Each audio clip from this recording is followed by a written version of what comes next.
Gorsiarraa dhaamsii jechuu qiyya dhiira waa shanan kanan qabne ittiin heerumin yoo qabaatetti heerumii jetti.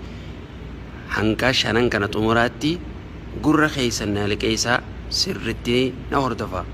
Bismillahir Rahmanir Rahim. Alhamdulillahi Rabbil Alamin. Wassalatu wassalamu ala ashrafil anbiya'i wal mursalin sayyidina wa nabiyyina Muhammadin wa ala alihi wa sahbihi ajma'in. Amma ba'd. Assalamu alaykum wa rahmatullahi wa barakatuh. Egaa ilma dhiiraa kan shanan kana qabu yaa dubartii sirritti ilaali filadhuu jetti har'a. Tokkoffaan ikhlaasa jennee alkaram, lammaffaan akkasumas sadaffaan shahaamaadha, afraffaan zakaa hikmaa jechuudha. Zakaa fi hikmaa shanaffaan shajaadha. Kana hiikaa goona waliin haa hordofnu. Egaa akkuma rasuulli sallallahu alaihi wasallam jedhan ni beeytanii namni diin qabu kan amala gaarii qabu gaa isinitti dhufen deebisinaadha jee sun amaluma san sirreessina shanan kana keessatti jechuu. Kanarraa sirritti mee yaa shamarran keenya na hordofaa. Tokkoffaan ikhlaasa jenne. Ikhlaasa jechuun maali? Nama gartee dubartii fuudhu tana isiidhaaf qulqulleessu jechuu, jaalalaas waa hunda wafaa nama qabu jechuu. Bifa tana namni qabu jechuun kuni wafaa nama qabu kan hoggaa bira jirtu yeroo dhukkubsattees yeroo fayyaa qabduus yeruma rakkoo fi bal'oo hunda keessatti jechuu. Kan hoggaa ati bira jirtuus akka nama gartee soogidda farra dabarsee dheebuun itti hammaatteetti ganda keessan fifiine jechuu bardubbiillaa. Kana kan qabu kan jaalala dhugaasiif qabu jechuu. Ikhlaasa suma qofaaf bira jiraachuu dhabde kan jaalattu suma jechuu. Si wajjiin amala gaariin jiraata, suma qofa jiruu gammachuu jiraata, suma qofa jabeessa jechuu. Kuni kana yoo qabaate kaa'inummaa yoo hin qabaanne yeroo ati deemte kageeleetti hin barbaanne kan sirratti kan hoggaa deemte yaa keeta fuunuu barbaanne aboo maaltu maalte yaa keetiyyatuun hin salaattu aboo maali yookaan akkana jaa yookaan ogartee maarreedhaaf fedhiisi maarree naan guutu maarree jaa oomu jiruudha ta'uu inni takka ta'ee jaan akkana hin jenne jechuu hoggaa ati bira hin jirre.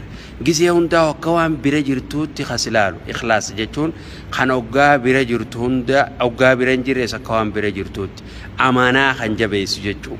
Ifuma amaana lubbuma isaa tana jabeessa barsumaaf amaanaa isaa jabeessa suma qofa jaalata waan ati dubartiin taan qabdu illaanu ati sunuma qabda saniifuu ganda keessan fiiguu jechuu. Sifaata na qaba namni yoo sifaata nan qabaan ikhlaasa siif hin qabaan jaalala dhugaa siif hin qabaan yoo kanuma maallaqa jaalatu taate yoo kanuma gartee fedhumaaf si barbaadu taate kuni rakkisaadha. Yoo kanuma gartee biyya arabaa yoo ta'e fakkeenyaaf akka gartee itti gariin jejjettu yoo taate asitti fuuneetuma yerootti dabarsinee hoggaa galleta biraa barbaannaa kaja'u san hin ta'u jechuu kun warra akkasiisanii miti. Illaanu asitti yoo biyya tana biyyuma fedhessi fuudhuus bakkuma fedhessi jabeesseeti si hojii deemaa jechuu. Kana qabaachuu qaba. Ikhlaasa waa hunda siif qulqulleessuu qaba. Jaalalaas waa hundaa siif qulqulleessuu qaba. Hoggaan akkana jiru jaalaltii isaa jaalala gartee fakkeenya hin qabne jechuu. Eega gartee gaa ni beeytaa miti dhugaan si jaalate jechuu. Akkasi lammaffaan arjaa jechuu. Lammaffaan nama arjaa. Arjaan tun arjummaan tuni jaarsi arjummaan qabne kan gartee dhiirarraa keessaafuu waan faarfamtu waan beekamtuudha. Jaarsarraa ammaas bifa jaarsa saalee hoggaa ta'e keessaafuu arjummaa qabaachuu qaba. Suni namni gartee arjummaa hoggaa jennu kan gartee kannaas hoggaa kan wasanaa bahee faffacaasuu osoo hin taane arjaa waan haati mana isaatti haajamtu waan ijoolleen isaatti haajamtu waan manni isaatti haajamu waan geggeessu jechuudha. Baqiila kan taane jechuudha. Nama baqiila dooyinamaa kan taane kuni amalarraa dhiirarraa itti fokkottuu ittiin jibbama amalaati. Kan waan dhuydu sitti hisaabu kan waan galleqamsutti sitti hisaabu kayoonii fi ati maallaquma keetti irraa warra keessanii ergite guyyuma san waraqaa teessii kan nu kan siiqu jechuudha. Kuni baqiila nama badaa karraa fagaattu jechuudha kun. Maaliif irrina dhiirummaarraa illee irrina qabdi. Itti gaafatama firraa geggeessuu hin danda'u. Namni bifa tana qabu jechuudha.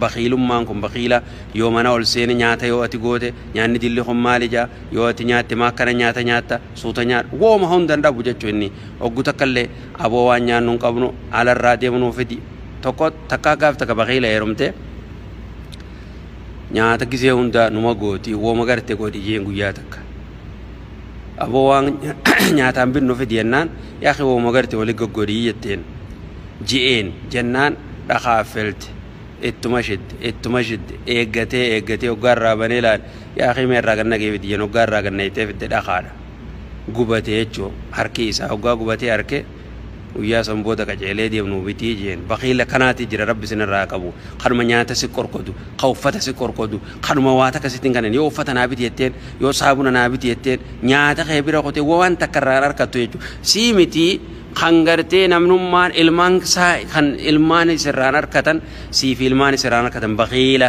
جبما نما برتي رب برتي اللي جبما جچو خوني نمني ون صدقچو دقبو زكاه سنبافتو بخيله جانين خوني yoo nama zakaa baafatullee taate inumaa bargariin kanuma diinillee qabu baqiilaa jira qarshii kan baafne qamatuma saattuun baafne kanuma inumaa saabuna qaamaan dhiqatuu bitachuun dhaqqabne kan shorofkaan isaa akka ajaa'ibaa akkanaa jira rabbi sinirraa qabu akkasi baqiilaa sinirraa qabu numaan gaggabaabsa sadii sadaffaan shahamaa jechuun shahamaan jechuun kun maal jechuu afaan arabaati kuni bifa gartee dhiira fakkeenya ajaa'ibaa qabu jechuu maal jechuudha hayyaroo gartee namni tokko dubartiin bakka kamalee seente isii baasu yeroo hunda lubbuu isaa tana dura dabreeti namaaf yaade jechuu lubbuu isaa tana dhiiseeti ilma namaatiif yaade nama shahamaa qabu oggaasiin ja'an namni tokko barabalu nama amala bareedaa qabu jechuu amala bareedaa amala faarfamaadha qaba namaaf yaada nabiil jechuu namaati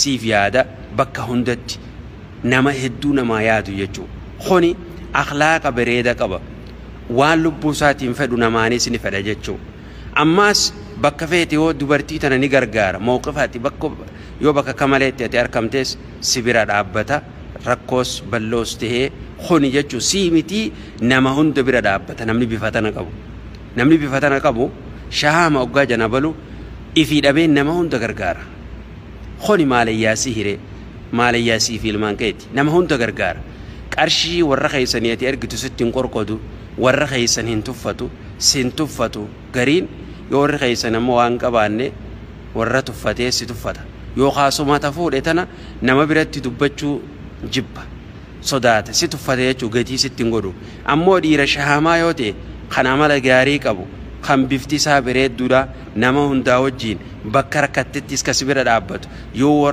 waa hunda keeysattuu shahamaa namni qabu namni akkanaa khoni yaa salaam khoni yeroo takkallee dogongoruus dhiifama si gaafachuu irraan sodaatu hin boonu jechuu gabaabdutti boonaas hin qabu yoo dogongora isaa beeka amalli isaa bareedaa waan ta'eef mushkilaan takka rakkoo yoo isin jidduu jiraate waan san sirreessuuf tattaaffii godha hamma danda'utti jechuu waan san ibiddatti qabsiisuu osoo hin taane sirreessuuf tattaaffii godha khonis bifatana qabaannaan dhiirtii bifatana qabdummaas nama hundaafuu khayrii waan ifiin fedhu nama hundaan fedha afuri nama zakaa qabu aqlii hay sammuu kan qabu jechuun zakaa jechuun zakii oggaa jan nama tokko kan waa fahamu jechuun khawaa fudhatu jechuun khayyarraa nama beeku jechuun khawaa hunda beeku wal hikmaa nama qabu jechuun hayyuun jaani nama hayyuu ta'uu qaba hayyuu oggaa taati waan takka dubbii karaa isiin deemtuuf nama beeku jechuun maaliif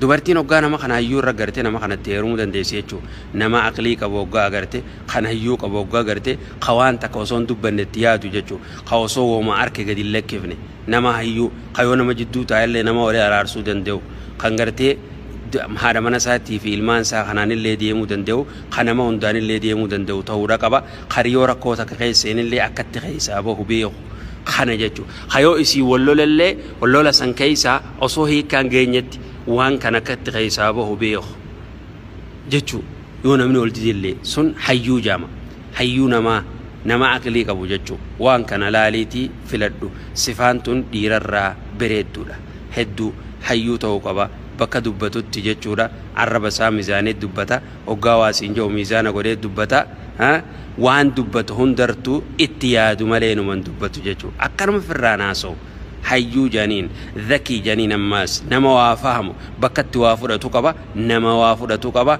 nama sammuun isaa daleeytu shanaffaan tan xumuraati jeenummaa nama qabu nama boqsiisi baroosoon taane nama jeena jechuu kan dubartiin kan feetu kana nama gartee isii tiisuu danda'u kan ilmaan isii tiisuu eeguu danda'u kan isaan tiisuu danda'u jechuu waa hundarraahu waan dhufaa hundarraahu kuni jeenummaa qabaachuun kuni jaalaluma isaa isii ibsuufu jeenummaadha jaalaluma siin jaaladha jee afaanii baafachuunu jeenummaa nama qabu jechuudha isii tanaas nama jeenaa oggasin jaan mana keessatti oggaa jaartii bira dhufe akka nama gartee sodaattuutitti qaddamee qaalii godhee wajjin deema jechuu kanuma jeenummaa sunuma qabu qaysiin dogongortees oggaa dogongorteenuma lolu gartee jeenummaa isaa agarsiisu yeroo kaanis waan qabu qaba jechuu mana kana keessatti wajjin oggaa shonkortaa jirtu wajji ciraa oggaanii fi si nyaata